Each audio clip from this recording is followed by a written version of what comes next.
welcome to this celebration of life of our beloved friend and family member, Rex Rolle. We have an overflow attendance here today, so they put some extra chairs in the back. They're still doing that. So I know that Suzanne and all the family on both sides really appreciate each and every one attending here today. My name is Mark Berry, and I have the humbling honor to officiate this program today, this celebration of the life of our dear friend Rex Rolle.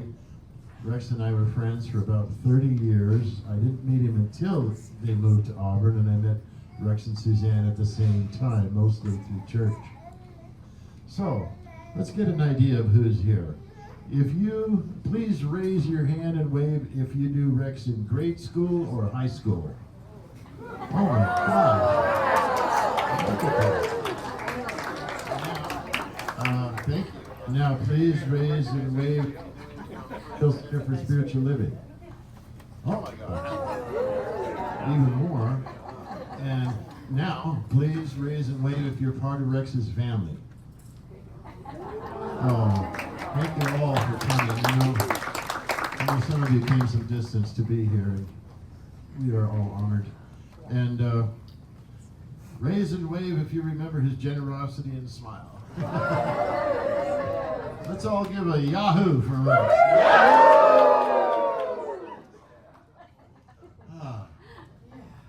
So we are here today to celebrate the life and the eternal expression that goes on of Rex, who was born May 10th, 1954, and departed this life on May 4th, 2026. Rex was many things to many people: beloved husband, brother, uncle, cousin, and very special friend and mentor to many. Today is a joyful day of remembrance of Rex, who has moved to a higher expression of life. We celebrate the strength, love, and joy that Rex was, still is, and see him rising into that greater experience of eternal life that lies before him now in this oneness with God, the divine Creator.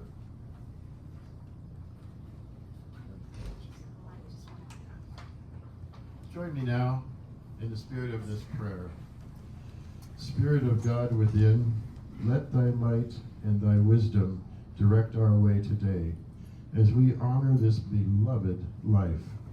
We join in prayer to ask for and to receive God's loving care and eternal watchfulness for our beloved Rex. And we do so with full confidence that God, the Spirit of life itself, hears us always and is ever present and eternally active. For this and so much more, we are grateful. And so it is. Amen. And now I get to share some of the highlights of Rex's life. Rex Gordon Rolle was born on May 10th, 54 in Seattle to Rex Ernest Rolle and Virginia Hall Rolle. The family moved to Novato, California a few years later. Rex was the youngest of three boys. His two brothers, who live in Oregon, are with us here today, Wayne and Keith. We welcome them and their families, and also some of Suzanne's brothers and sisters who are with us here today. Rex was Uncle Rex to 5 Rolle nieces and nephews and 12 Grace nieces and nephews. Rex graduated from Novato High School in 1972, where he received a track award and was on the football team. It was said that he got kicked off the team because he preferred to go skiing. Sounds like Rex. And he attended Northern Arizona University in Flagstaff for a year, then returned to California, where he attended Marin Community College, Indian Valley campus, and received his Associate Arts degree in Speech Communication in 1984.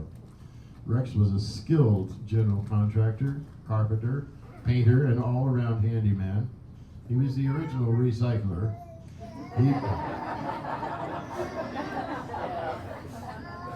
You know Rex.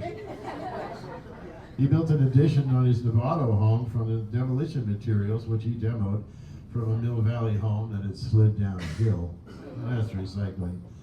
By 1997, Rex began attending the Golden Gate Center for Spiritual Living in Corte Madera, California, where he took many classes in the Science of Mind teachings and then continued his studies at the Foothill Center for Spiritual Living here in Auburn, where he served on the board of trustees and was a long-standing volunteer for over 20 years. And that's where I happen to have the privilege of meeting Suzanne and Rex over 30 years ago. Rex loved the ocean and was a well-known abalone diver. There are many stories of his diving accomplishments, often diving down to 30 feet when most people didn't do more than 20. He led many Ocean Cove campouts on the Sonoma coast, where he hosted huge abalone feeds. And he knew how to cook it just right, too. Rex stopped ocean diving a few years ago and was so excited to tell his dive friend Greg that Safeway had good lingcod and at a great price. Rex loved camping and being around the campfire, sharing stories, watching the stars, and connecting with nature. And as we all know, Rex loved to tell jokes, and corny ones. Not once, not twice, but several times. They were good, and they became known as Rexisms. And I used to tease him by saying, Rex, you'd walk a mile for a pun, wouldn't you? Rex typically didn't buy new things. Even his wetsuit for diving had patches and tape holding it together. He loved garage sales, tools especially. He brought his treasures to the local flea market. His neighbors often dropped by his house because they knew Rex always had a tool or a piece of equipment they could borrow. And Suzanne wants you all to know that you can come over to the garage and see what you might need. She's grateful to pass it on. Rex met the love of his life, Suzanne Grace Rolle, in December of 1999. And if you haven't seen the pictures, there's some beautiful photos up here in this corner, and photos of their wedding on the beach with Suzanne with long brown hair, and the beautiful photos up here. Also Rex all through his school years, so if you haven't seen that, but please do before you leave. It was a meditation retreat called Bringing in the Light, Bringing in the Love. And the story has it that Rex wasn't thrilled to date someone who lived in Oakland, because he lived in Novato and had to deal with traffic. But he did make the trek many times. And they eventually married at Heart's Desire Beach on Tomales Bay, August 4th, 2021. This August 4th will be their 25th anniversary. Rex liked to boast that it only cost $50 to rent the picnic area for the wedding day. Most people are spending $50,000 on weddings these days. Way to go, Rex. After moving to Weimar in 2004, Rex would drive down to Novato 2 days a week to continue working on his job, condominium building maintenance and repair projects in Novato and Fairfax, which also allowed him to stay with his mom, Virginia, and keep her company. Virginia eventually moved to an assisted living apartment in Auburn, where Rex continued to tend to her. Both he and Suzanne enjoyed having her close by. The past couple of years, Rex showed a tough yet quiet resilience as he navigated his cancer journey. His oncologist at UC Davis commented that she'd never had a patient quite like Rex. When she suggested a treatment plan, he would insist that date had to be changed because he was going camping. Rex had his priorities. And Suzanne reminds us that Rex departed this life doing what he loved best, being outside, working in the yard. And there's so much more to say, but I will leave it at that. And I'm sure each of you have a story or a memory of Rex, and there'll be time to share that a bit later in the program or during lunch. And at this time, my dear friend John DeFore has music to share with us.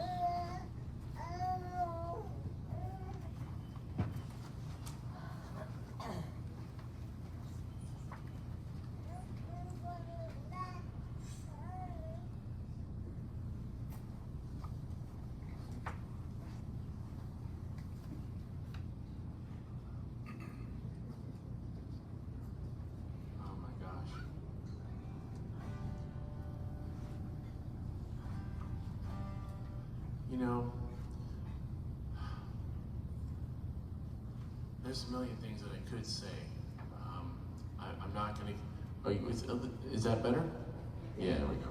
There's a million things that I could say because I've known Rex probably for 30 years.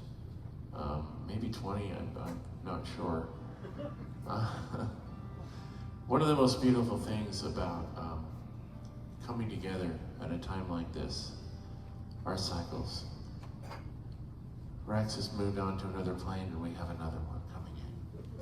This beautiful angel. Just so sweet. I've known Mark Berry. I've known so many faces in this room for a very long time. I love every one of you. Beautiful, beautiful family that, the first person to walk out and greet me and ask if he could help was Rex's nephew. I guess it runs in the family.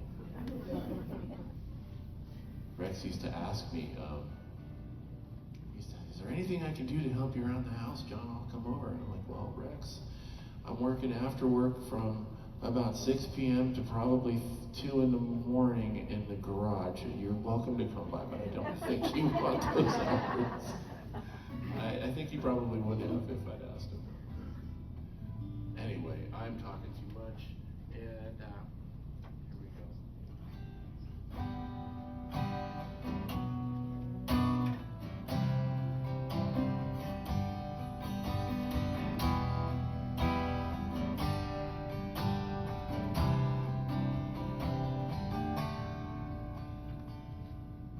In my lifetime, I've seen angels flying across the sky. In the nighttime they'd call out to me, asking me why. Why the gifts I had been given were lost and left to lie on the ground.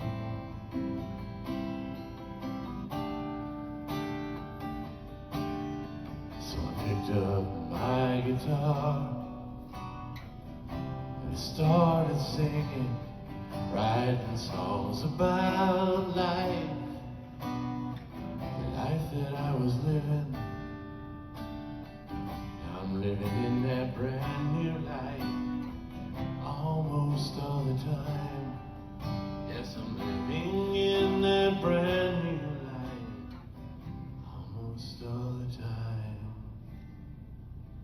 And so I say, I love to be with you, and I know you love it too. We'll sing a song, we'll sing a song or two, and then we'll smile and we'll laugh like children do.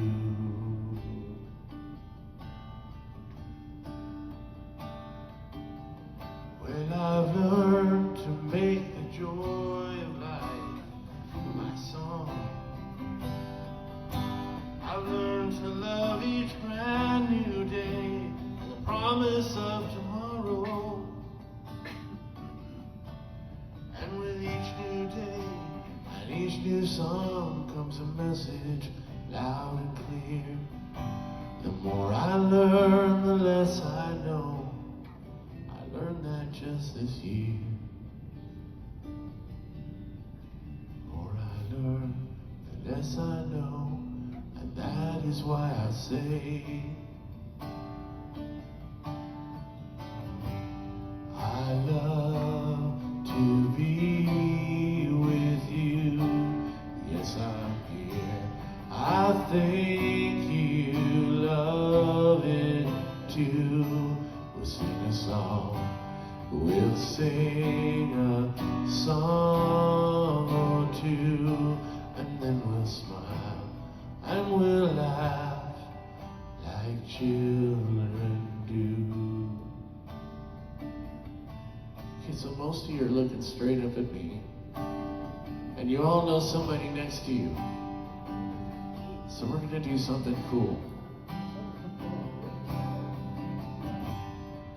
I want you to turn to someone in the room that you know, or maybe someone you don't know. And we're just going to go, I love to be with you. I know, it's hard. I love to be with you. I love to be with you. I love to be with you. I love to be with you. I love to be with you. I love you, Rex.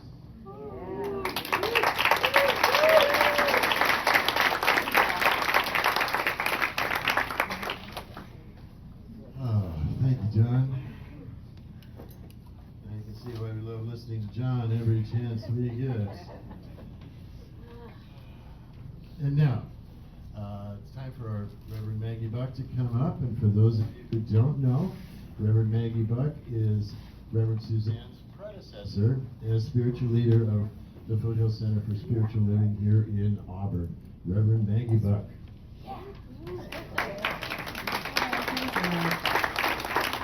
Thank you, John. I had to do everything not to just have tears running down my face as I got to sit with my beloved husband and sing that. Thank you, thank you. And it's so good to hear you. And it's so good to see so many old friends and new people yet to be friends.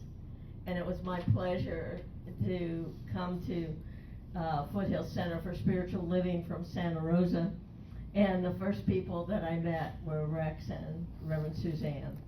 And as a minister, you can't ask for better people to be in your community. There were lots of great people there. But boy, Rex saw something needed doing, he did it. And Suzanne kept taking classes saying, well, I'm not going to do that, but she kept moving forward. And now she's the senior minister of the Foothill Center for Spiritual Living, and I couldn't be more proud of her and of Rex.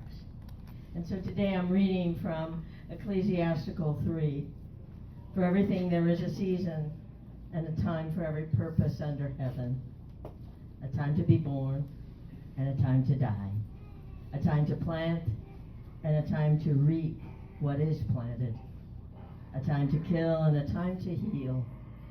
A time to break down and a time to build up. A time to weep and a time to laugh. A time to mourn and a time to dance. A time to cast away stones and a time to gather stones together. A time to embrace and a time to refrain from embracing. A time to seek and a time to lose. A time to keep and a time to cast away. A time to tear and a time to sow. A time to keep silent and a time to speak. A time to love and a time to hate. A time for war and a time for peace. For everything there is a season.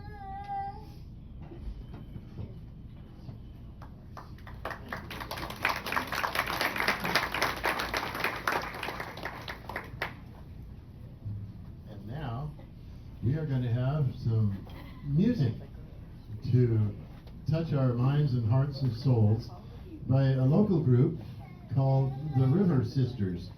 And I'll bet you recognize at least one of the members of River Sisters.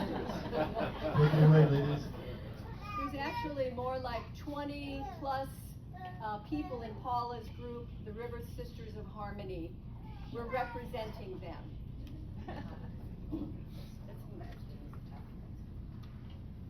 We're playing a piece representing Yemiya, an Orisha deity honored. Whoops. I'll use this for that.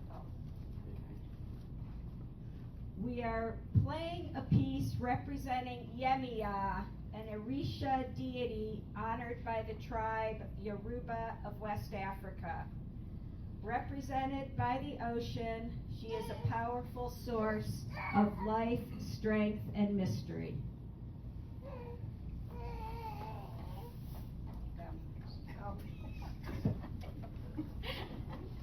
I'm nervous.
Thank you, River Sisters. Would you like your notes? Oh, thank you. There you go. So we're going to get to hear River Sisters again a little bit and more John DeFord a little bit. And right now, oh boy, you get to hear from me again. So this is the beautiful prose Psalm 23, so appropriate for this time. The Lord is my shepherd, I shall not want. He makes me to lie down in green pastures. He leads me beside the still, quiet waters. He restores my soul. He guides me in right paths for his name's sake. Even though I walk through the valley of the shadow of death, I will fear no evil, for he is with me. His rod and his staff, they comfort me. He prepares a table before me in the presence of mine enemies. He anoints my head with oil. My cup runneth over. Surely goodness and mercy shall follow me all the days of my life, and I shall dwell in the house of the Lord forever. And now we want to start the slideshow and then have comments during, correct? No. Oh, it's just slideshow. Okay.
Well, sure, like me, you noticed the beautiful grin on Rex's face in almost every one of those pictures. I didn't have much of a role model with my alcoholic parents growing up, and even though Rex was younger than me, just knowing him and watching the way he walked through his life and his relationships, he was like a mentor to me. When I thought about, what should I do? And oftentimes I thought, what would Rex do? Helped me a lot. Now it's time for the lights to be on, and it's time for us to have family and friends come up here and share. And I just have to say one little thing, that talk about being a helping hand. If I ever needed it, if he came over and there was a doorknob that was loose or something, he'd have to come back and fix it. And one time I needed help with a little deck, and I just needed another guy on the other end, like you sometimes a two-man project. Rex came over with more material than anybody would ever need, more tools than anybody would ever need, and then he did all the work. If I was lucky, I got to hammer in 2 nails and paint that one side. It was just Rex. Unbelievable. Thank you so much. And so let's first I want to share one of my favorite quotes in all the world from all authors. From Maya Angelou said that, "I've learned that people will forget what you said, people will forget what you did, but people will never forget how you made them feel." And this room is full of feelings right now for Rex and our memories. And so let's hear from friends and family. I've invited Rex's brother to please start us off, starting with Brother Wayne. Would you come up, please?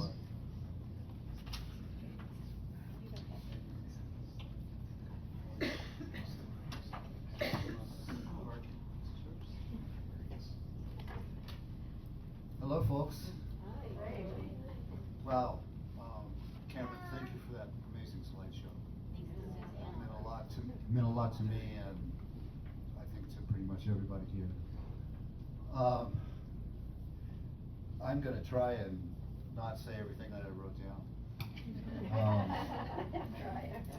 Growing up with Rex and Keith as young boys was great. Both my brothers were up for adventure, and Rex, as the youngest, was often not really even old enough for the things that we got him into, but he was agile, and he was eager and full of camaraderie, and he was keen. And so we had a lot of fun together, all 3 of us as boys.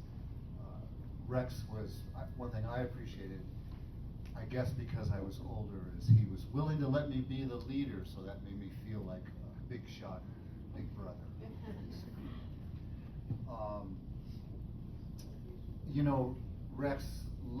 Rex loved to wrestle, and he loved to tickle. And some of you know this personally. Anyway, as kids, I can handle that pretty well because, again, I was older and bigger and stronger, and I usually came out on the winning end of that until, I don't know, maybe he was about age 18 and I was age 22, and he was bigger than me at that point. And he tried it, and suddenly I realized, uh-oh, he's now, I'm gonna have to watch out. He could wrestle me and tickle me and dominate me, and it was a whole new phase in our relationship.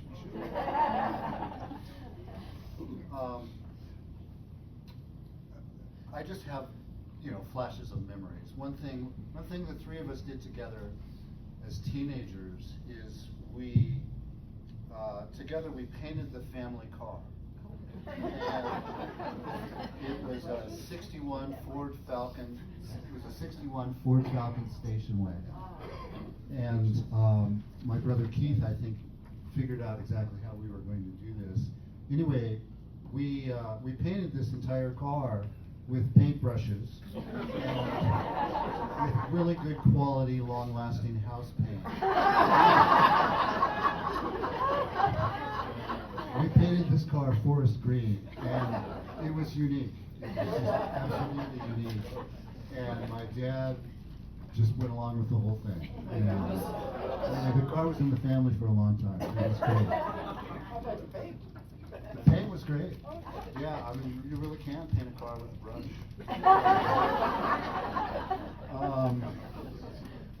You know, I do remember, so these are just some brief memories. Rex telling the story when he was a college student and people were starting to use technology that he didn't particularly embrace. But I remember him telling the story of taking a test in either a math class or a science class, and he was the first one done. He was the only one who used a slide rule instead of a calculator.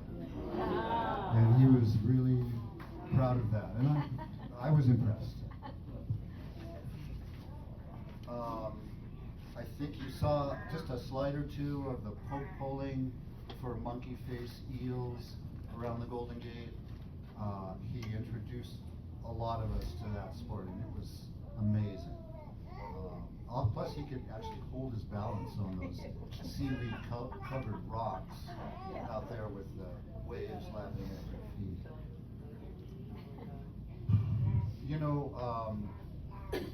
as my mom aged, Keith and I had moved away. Rex, for all kinds of reasons, but he stuck around Novato, and he became increasingly important in my mom's life as she aged. And I always really appreciated how much he was there for Mom in Novato and here in Auburn.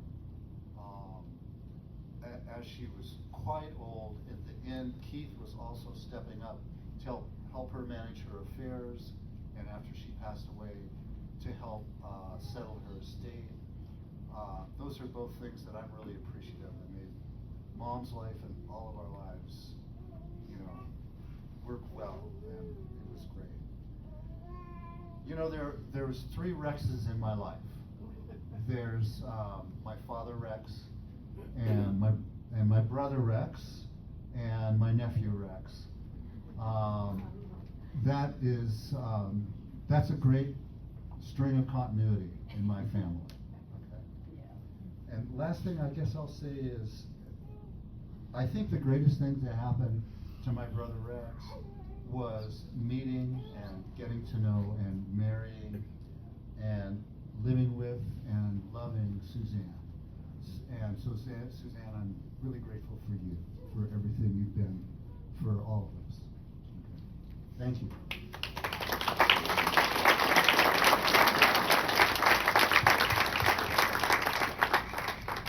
Right now, we're loving you.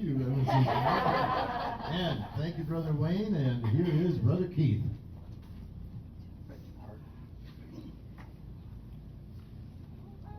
Maybe because Wayne was the leader of the pack. He's more, can you hear me in the back? I'm not very good. No, you can't. I'll do my best to keep it close to my mouth. In fact, right on it. Okay. Perhaps because Wayne was the leader of the pack of 3 boys, he's more even-keeled and responsible. I tend to be more emotional, and I might get emotional here. So I'll do my best to get through that and say the few things that I've thought of that I'd like to say.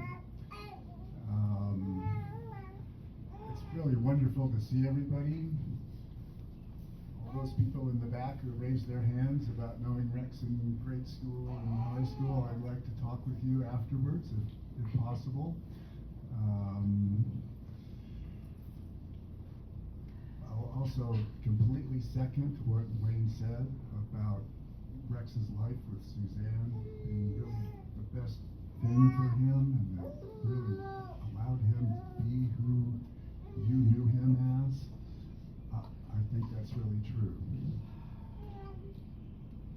I miss my brother a lot. Just miss him.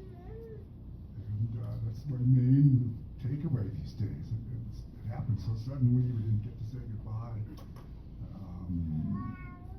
I just miss him, his presence in the world, and knowing that he's there and that I could talk to him.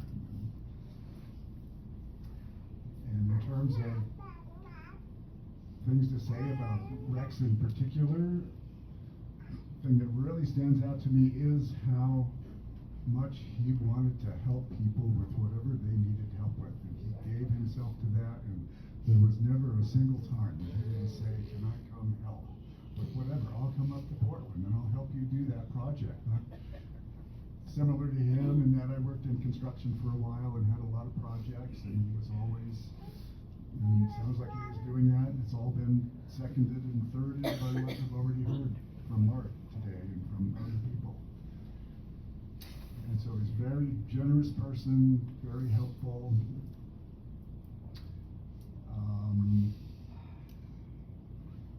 But even more, I think the thing that I really admire about Rex, and I think it might surprise a lot of people in this room, was how he was able to see the direction of his life.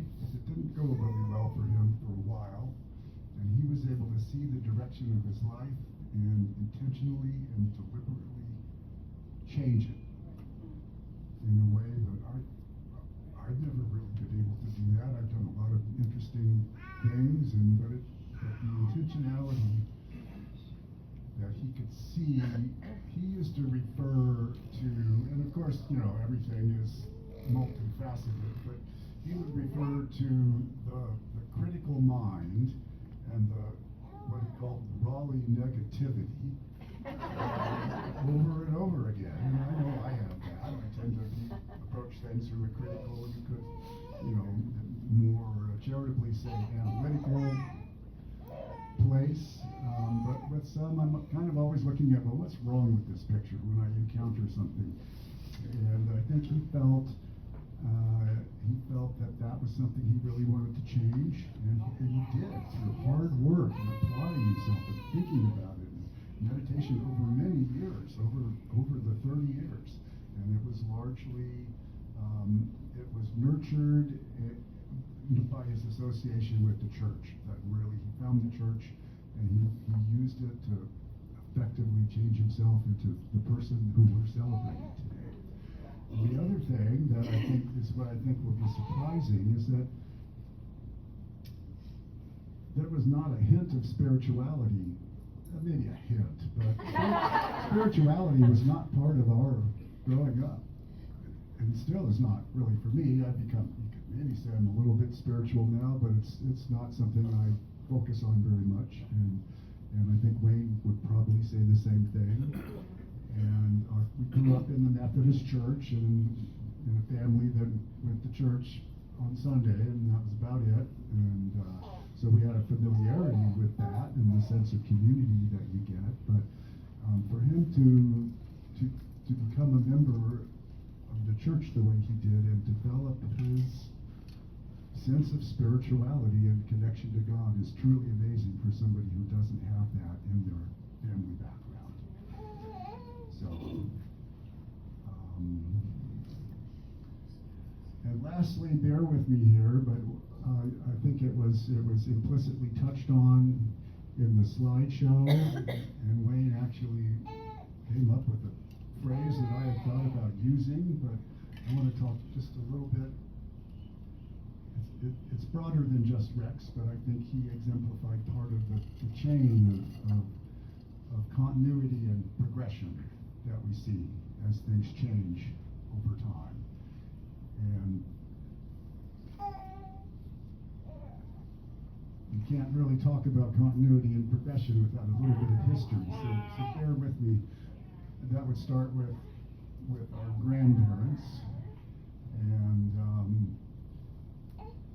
my grandma Rolle was born on the Sioux Indian Reservation in North Dakota in 1895.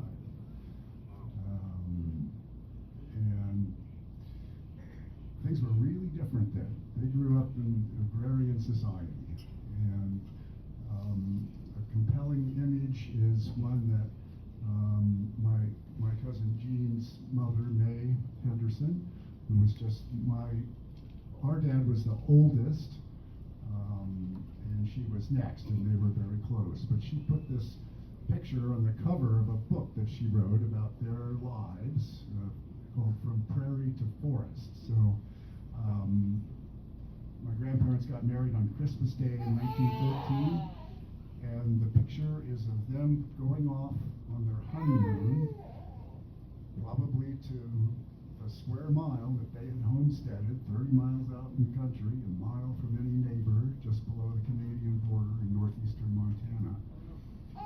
And they're all bundled up.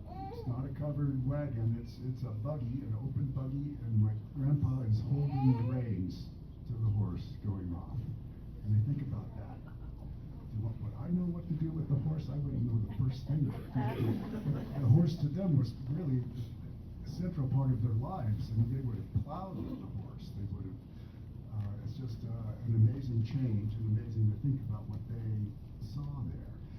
And so 9.5 months after that picture was taken, our dad, Rex, was born. He was not named Rex at birth. His family story is he was named Rex at about 1.5 years or 2 years old after a horse in the neighborhood. So that's how the Rexes came into our lives. And he had a fairly typical story for people our parents' age, and they went through a lot with the Depression and the war, and then the vast expansion of the economy and the population, and everything really continued to change and change. And so then our Rex, the Rex that we're celebrating, is actually not, you think, well, he must be the oldest since he's named after his dad. Well, he was the third in the line. And so there's a little bit of a wrinkle in there to follow through. And then you think about what he grew up with. We grew up in the 50s. It was a time of, there was a sort of a narrow richness to it. I think the stereotype, it was a time of conformity and so on, but it was really a time of people still pulling together from having been through a lot of difficult common experience. And it was a time of industrialization, and he took advantage of all of that, and without getting too wrapped up in any of it. I think that was part of his special. He wasn't materialistic. He loved people, and he sort of epitomized the age of doing your own thing in a way. He didn't need to go to college and get a career and wear a suit. Not that there's anything wrong with that, but he just was doing things his own way, and I think he always kept that up. So I sort of see that coming down from grandfather to father to my beloved brother, and we have another Rex, Rolle, here with us today. So I'm sure you won't have much trouble picking him out. I looked at me and did a double take when you first saw me, but he'll look like the Rex before you knew Rex. And he's my son. So he's again sort of a little bit of he's not Rex the Third, he's Rex Robert. And he's his own man, and he's a really great guy. He has the same kindness and generosity that his uncle had. And he's grown up in the digital age. So the things that he will have to grapple with and learn how to fit together into a life that's integrated and productive and makes him happy are quite different. Just today at breakfast, he had bought himself a new digital SLR camera, and he just popped out the instructions, and he said, "Oh, this has got." He probably knew this already. He said, "Oh, this has a Bluetooth connection, so you don't have to pull a little chip out and put it into your computer to read the pictures off." And 10 minutes later, well, I've got all those pictures on my phone now. So that was really something. So there's a continuity in all of that, a continuity in change. It's not a continuity of the same things, but it's a continuity of an approach to life. And we should all, and my brother had that in spades. Yes. And I celebrate. Thank you. Thank you. It's really good to see you. Thank you. Thank you, Pete. Very you, Keith, and thank you, Wayne. You both remind me a great deal of Rex, and I mean that as a very high compliment. And Rex the third, I won't tell anybody that you were named after a man who was named after a horse. I'll tell them. That'll be our little secret. I have a letter from folks who couldn't be here that I'll share with you. This is from Anton Miserak and Laura Berry Hill, who are sort of family friends. And Laura said, I just loved Rex's wry sense of humor whenever I encountered him. We had a really lovely time skiing together on the mountain when he visited us at our home in Mount Shasta. He definitely outskied me. And her husband, the musician and producer Anton Miserak, for many years I played music on Sunday at the Golden Gate Center for Spiritual Living. Rex Rolle would always come up to my CD table and check out my offerings and visit. I got to know Rex better at a Silmar when he taught a drum rhythm workshop outside at the volleyball court. He had made some rattles out of sticks and kelp, and he gave me one. I cherished that rattle for many years until it finally collapsed in the dry mountain climate. Rex was so excited to move away from the Bay Area into the mountains, which is when I got to know Suzanne better. I have fond memories of the times I stayed at their Auburn house. Rex and I shared a love of nature, and I will remember him often when I am cross-country skiing or sitting on a rock next to a river. And now it's time for other family members who would like to say a word. And then, dear friends, I'll say something. okay, we have a gentleman on his way up. You will have your turn. We'll all have our turn. I'm Steve Gray, Suzanne's youngest brother. I met Rex, I think, as I was walking Suzanne down the aisle at their wedding many years ago. And I thought, who the hell is this guy? My background's in journalism primarily, and though I didn't make it in the program officially, if any of you are familiar with the Urban Dictionary, this morning I just had this thought, I wonder what the definition of Rex is in the Urban Dictionary. Here it is. Rex, an amazing boy. He can be quite disobedient, but that makes me like him even more. Rex, he's very popular and can make you laugh over and over and over. Lots of teachers don't like him, but in my opinion, he's impossible not to like. He has an amazing cheeky smile. He's good at most things, and he's very talented at all of them. Rex, he makes me laugh a lot, and I love him so much. Then, of course, like any good dictionary, they have to put it into sentence form. Boy. Who are you staring at? Girl. Rex. Boy. Why? Girl. Because he's Rex. Very grateful for the Raleigh family and their presence in Suzanne's life, and grateful for Suzanne and the loving relationship that Rex and Suzanne had. So, thank you. Thank you, Suzanne. Who's next?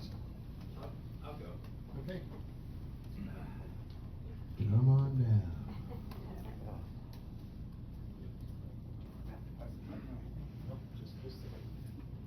Hi, everybody. This is gonna be really hard for me. I ain't trying to do this. But my name's Don. Rex and I grew up together. We met when I was 5, maybe because he was 5 too. Then we moved away when I was about 10 in 1964. And this is the first time I've seen Wayne teeth in probably over 60 years. Are you Don Johnson? Yes. Wow. A little tight. It's been a long time. I think about what to say now. I can't say much. I just appreciate it. Thank you.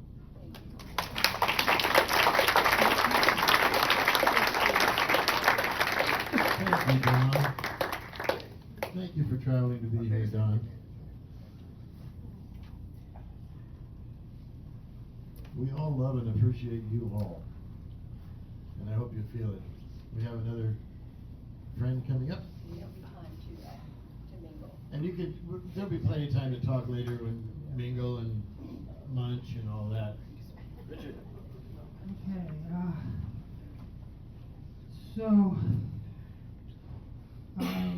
right before Rex's passing, I saw him. Reverend Suzanne had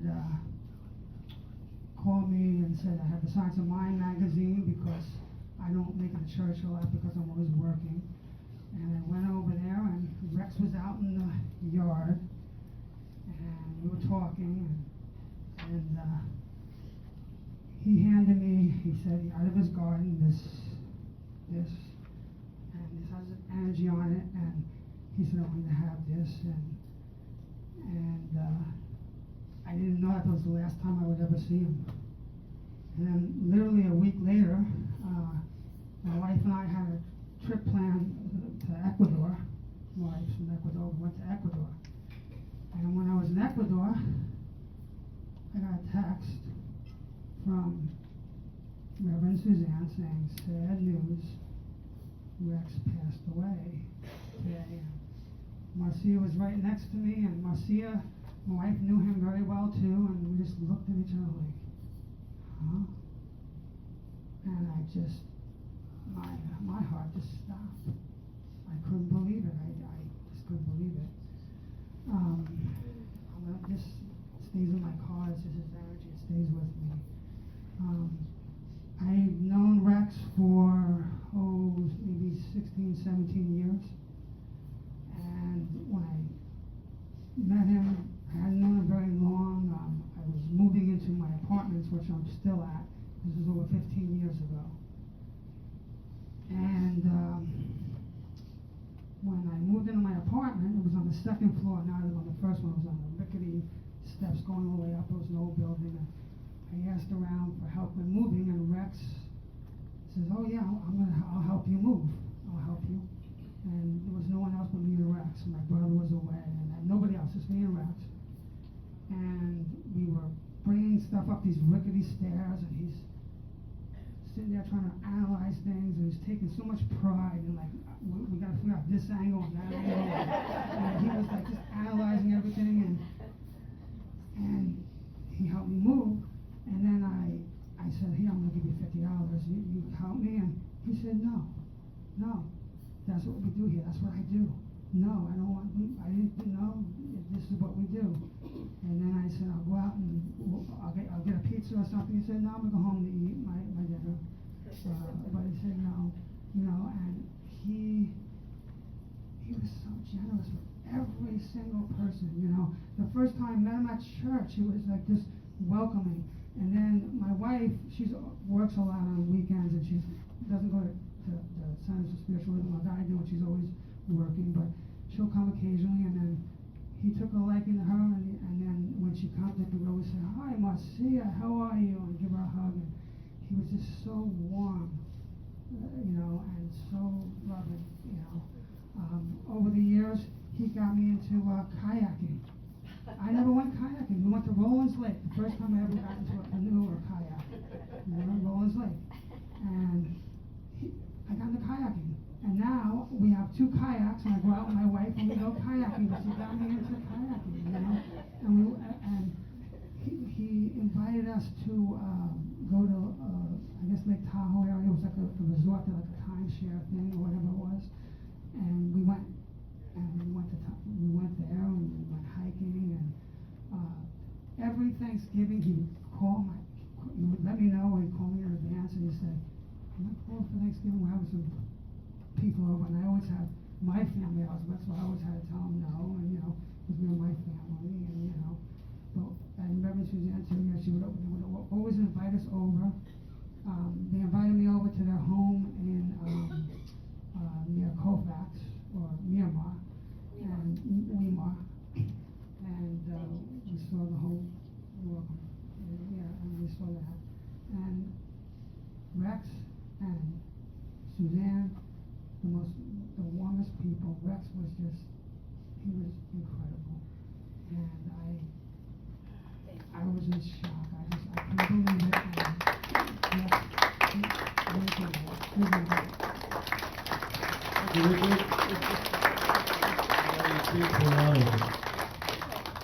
And And here's another letter from Dan Nicholas, who couldn't be here. Rex and I became friends in the mid-'70s, and when we were both searching for what was next in our lives, having just left the service, I was in a new world, and Rex helped me get through it. His friendship became mine. I called Rex the original Marin County mountain man, as he would throw his sleeping bag down anywhere and call it home. On our many trips near and far, I marveled at his feel for the surroundings and nature.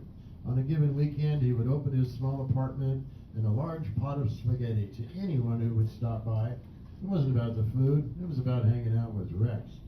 Rex was dedicated to his lovely wife, his family, and his plentiful lifelong friends, as we can see.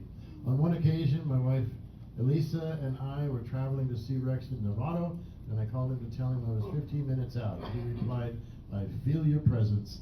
Well, Rex, as we walk on the beach or along the trails, or gather with friends or family, we feel your presence.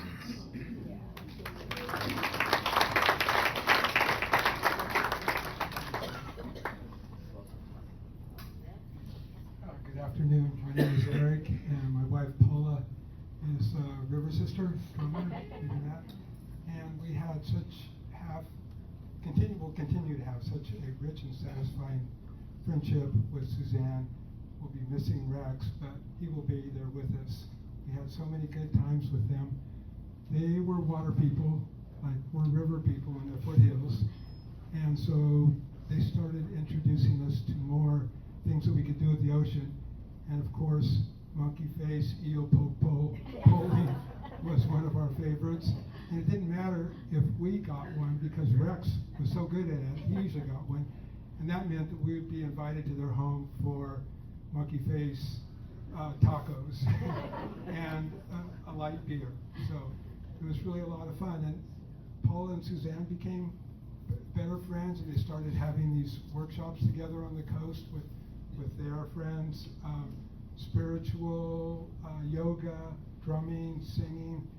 And Rex would come by and try to save me from maintaining our house, our old 1938 house, and we would go out hiking and do different things like that. And so through this friendship, they took us out sea kayaking in the sea caves, and Rex wanted to teach me how to abalone dive, right? And he comes out with this wetsuit that I swear he dumpster dived for. It was a truck tire. I could hardly move in it. He goes, "We're going to go out there and get some abalone." Sure, Rex. So he hands me a screwdriver or something like that to pry him off the rock. And I get out there, and I kind of flop in the ocean like a piece of driftwood, and I'm really susceptible to motion sickness. Oh my God. He's like, "Don't look at the horizon. Don't look down. What do I do? Close your eyes." I got so sick out there. As soon as we got out to where you could dive, I turned around and came back, and Rex went on, of course, to get abalone. I crawled out on the beach and just flopped there. And Suzanne came over to see if I was alive or not. And we build that up. But Rex was a collector, not a hoarder. And there is a very clear difference in those things. And so we had a lot of fun. He was trying to pass his collection off all the time. The tools that didn't work or whatever.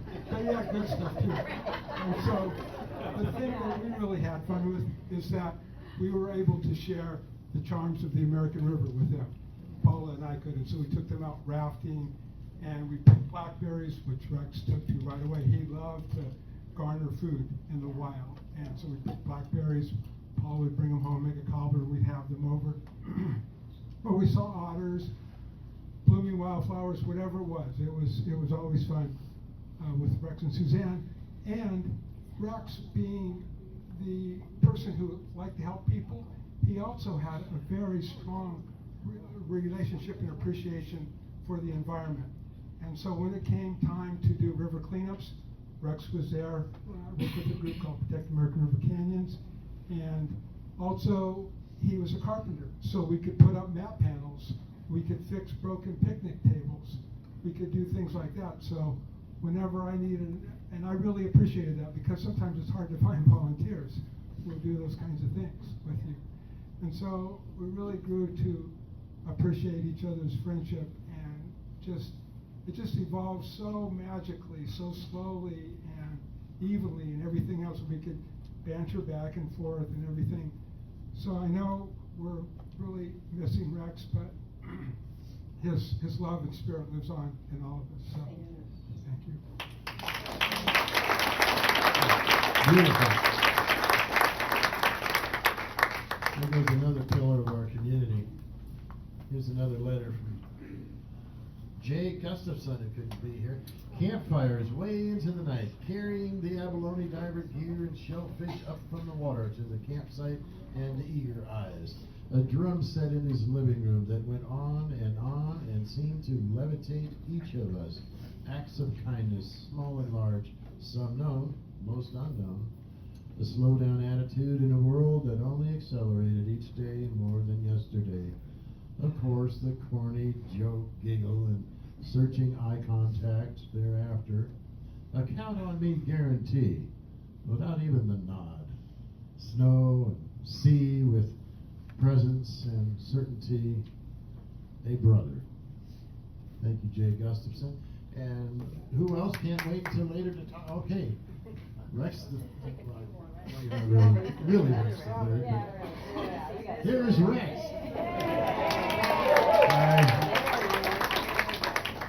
I'm Rex the number 3, or number 4 if you count the horse, I guess.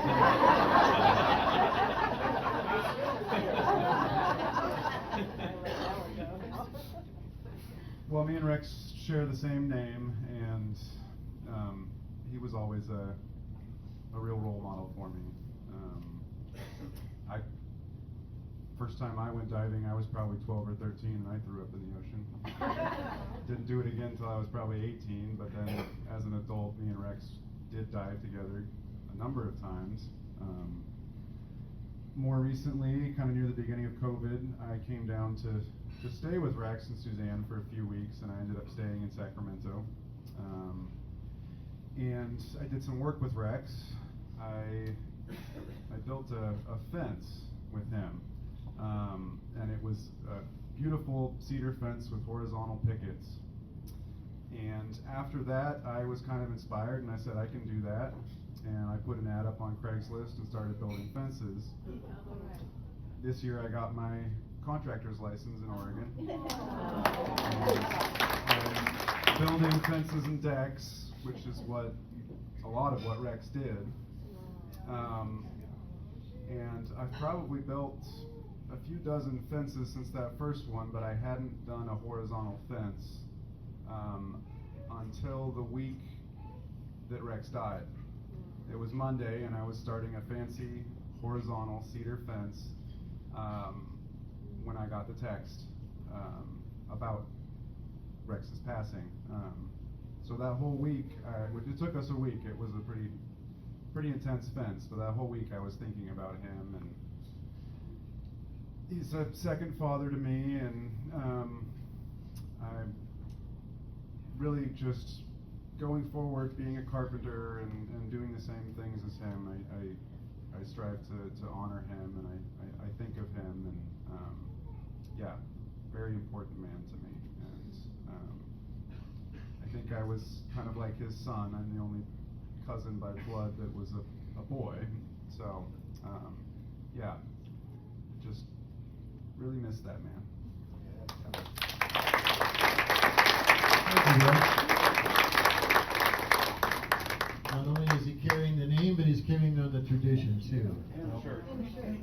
shirt. Speaking of which, Suzanne brought in a rack of beautiful aloha. Oh, Suzanne's going to mention that. Is there one or two people more that can't wait till mealtime to share? Need to come up? We'll go on with the program, which I.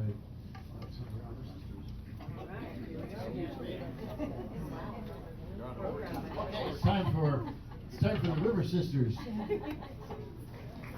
Share some beautiful music.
Thank you, River Sisters, what a lovely song.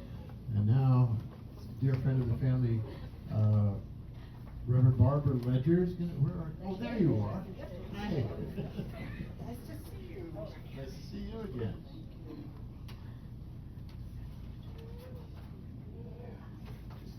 Oh, wow.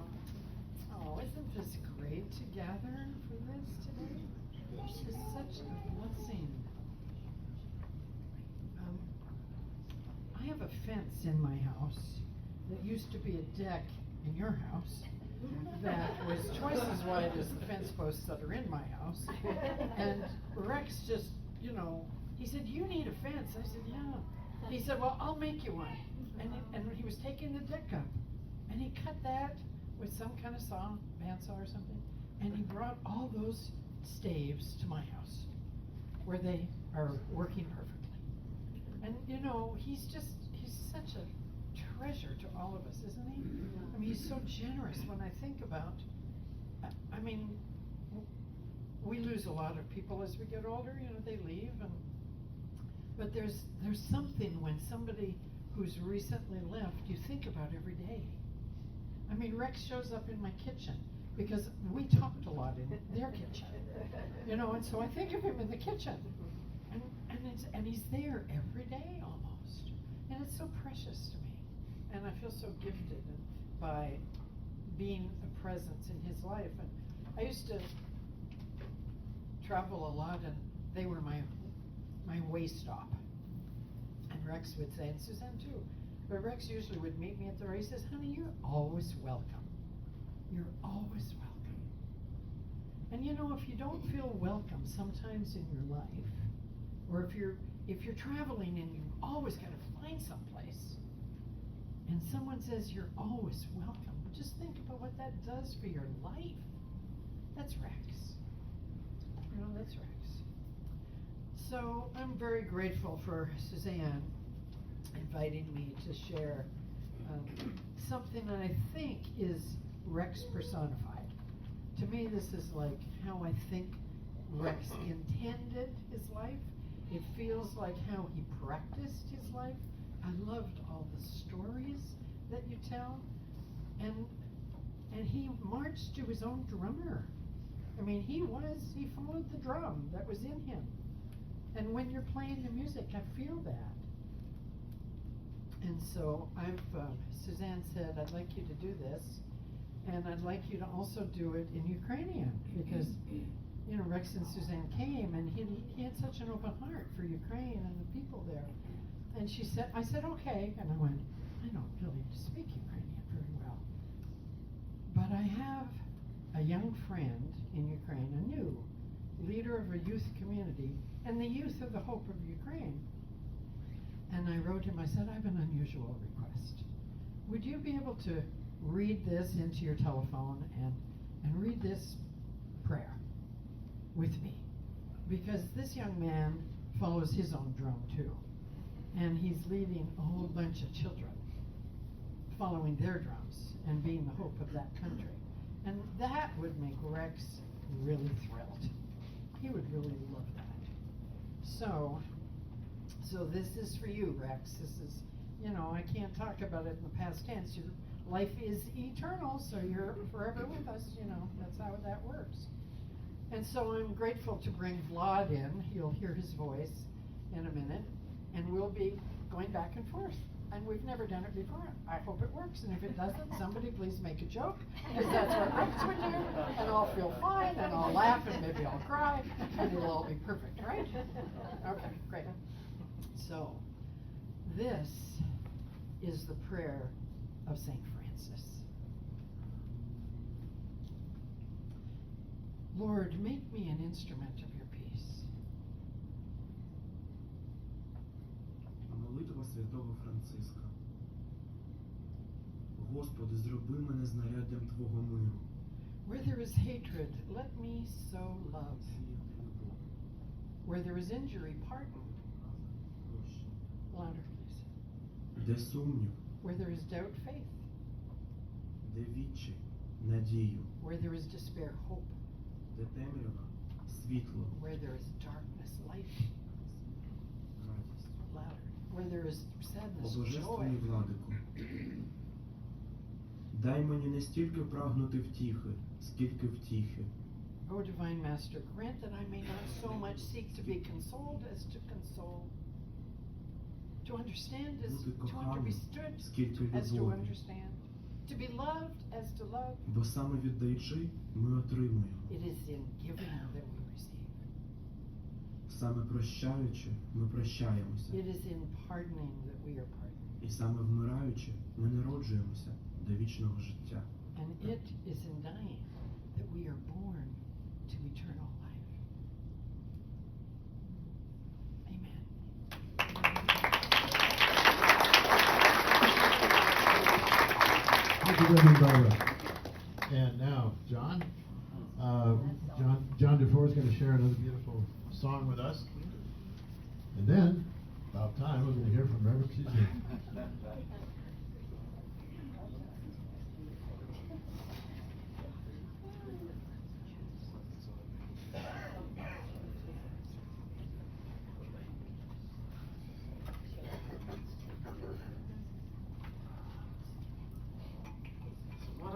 One of my favorite authors is Douglas Adams.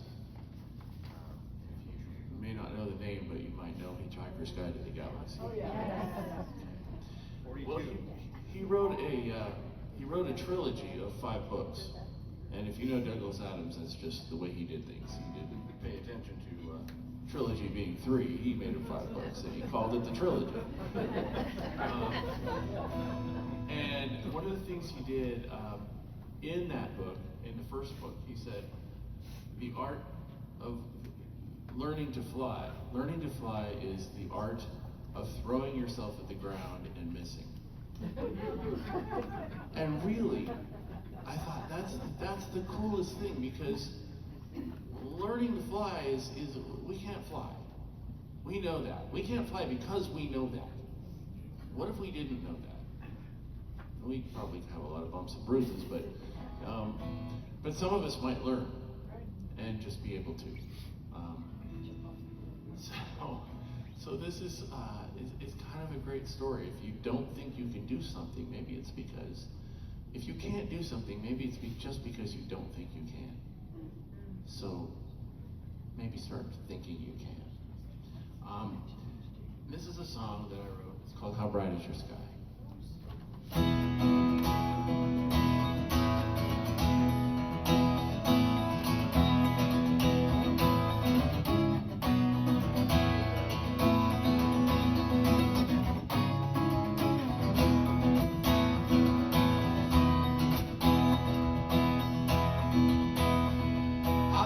Is your love? How bright is your sky? Have you ever smiled without knowing why? Have you walked through a meadow and laughed till you're crying? Have you yelled from a mountain top that you are alive?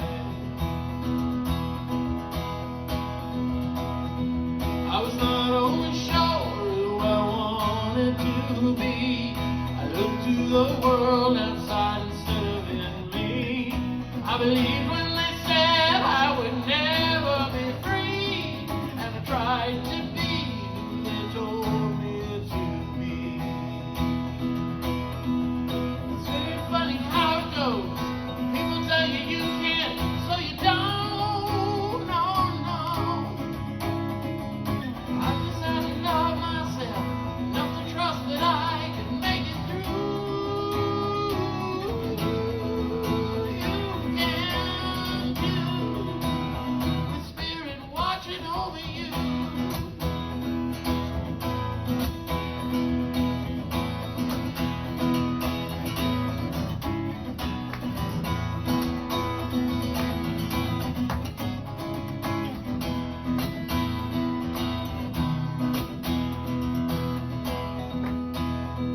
There's a gift you can give, and it comes from inside. There's no reason to run, and there's no place to hide.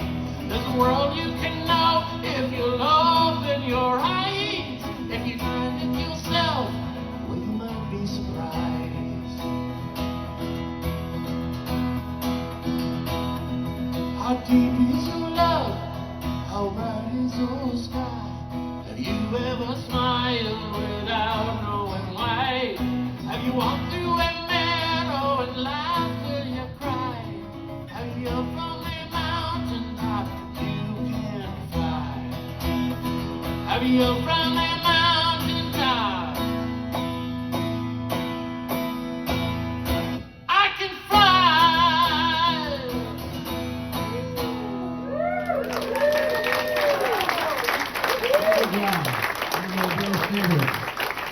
Talk about somebody who needs no introduction, the Reverend Mrs.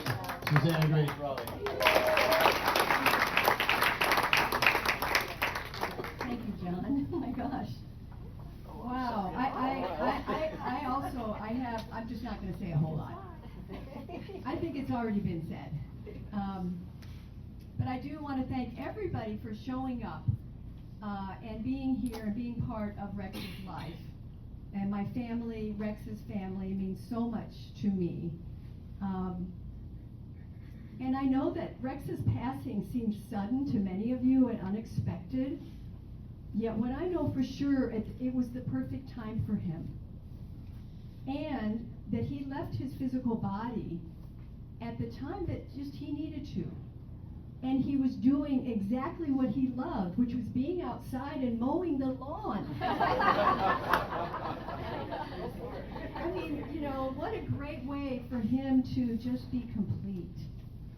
And also what I know for sure is that his soul, his spirit is eternal, as all of ours are, and he is just in another space, even though the physical body isn't here. Our spiritual leader in the Centers for Spiritual Living, Reverend Sunny, said, "Grief is love in another expression."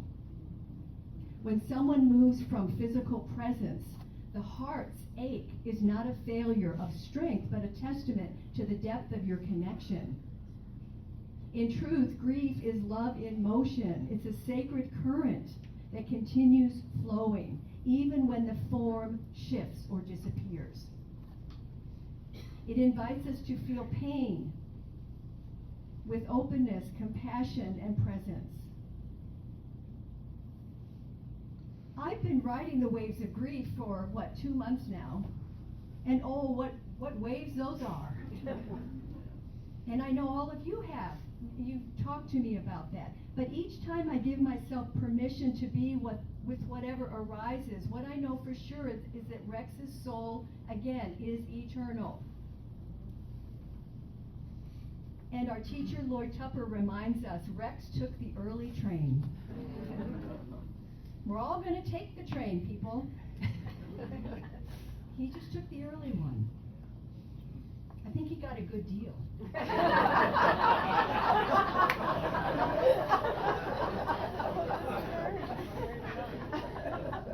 got a discount too. Recycled someone else. So Rex was my best friend, he was my husband, and he was my teacher. We had a very sacred bond. And I am so blessed to have had his love and presence in my life. I wouldn't be who I am today without him, I know that. And what at first felt so unbearable and shocking when the deputies pulled in my driveway, and I knew as soon as I saw the truck, the car, the deputies get out of the car, and they asked me who I was in my own driveway. All I remember saying is no, no, no, no. But all of that shock has turned into a very tender acceptance that I can't even describe. And I know some of you who have had loss like this understand that.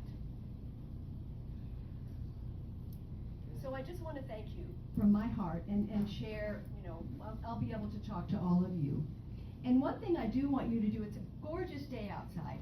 Absolutely. I picked this place because I want everyone here, before you leave, to go outside, go to the very edge of the patio, and look out over the mountains, the canyon, and the sky.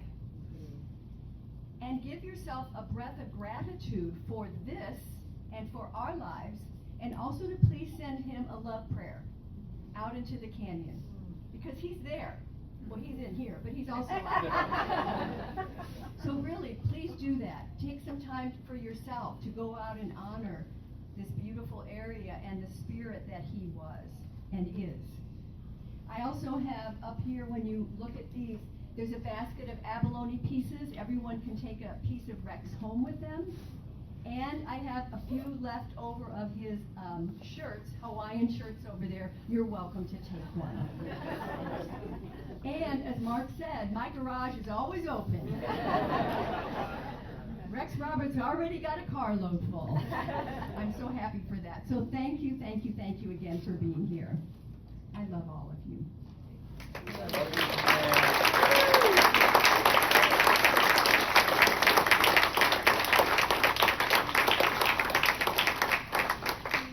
We're going to close with something called a chamber of prayer. Rex was a devoted student of the Science of Mind spiritual teachings for over 30 years, he and I both.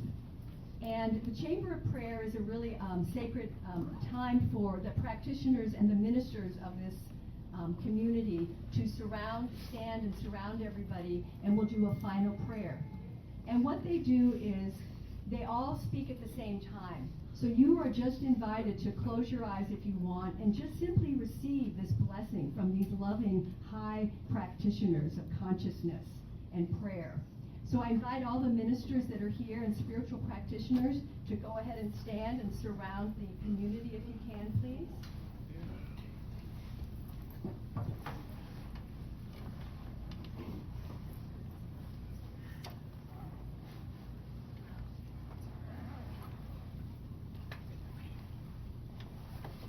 We take a breath together, and we begin.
Together we say, and so it is.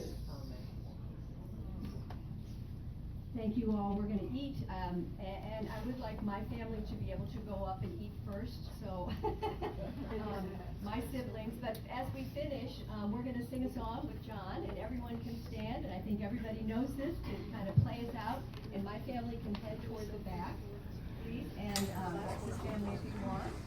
But my brother needs a little assistance, so we're going to make sure he has space to get back there. And we'll go ahead and sing out. Everybody.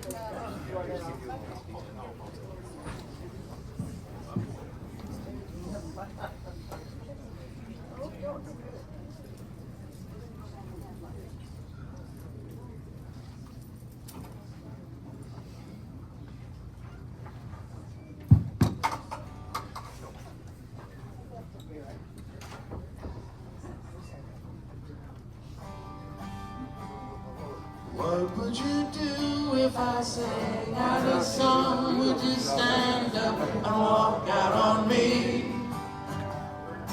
Lend me your ears and I'll sing you a song, and I'll try not to sing out of key. Oh, I get by with a little help from my friends. Oh, I get high with a little help from my friends. Gonna try with a little help from my friends. What do I do when my love is away? Does it worry you to be alone? How do I feel by the end of the day? Are you sad because you're on your own? No, I get by with a little help from my friends. Oh, I get high with a little help from my friends. Do you need anybody? I just need someone to love. Do you need anybody? I want somebody to love. Oh, I get by with a little help from my friends. Oh, I get high with a little help from my friends. Oh, I get by with a little help from my friends. Yeah, I get by.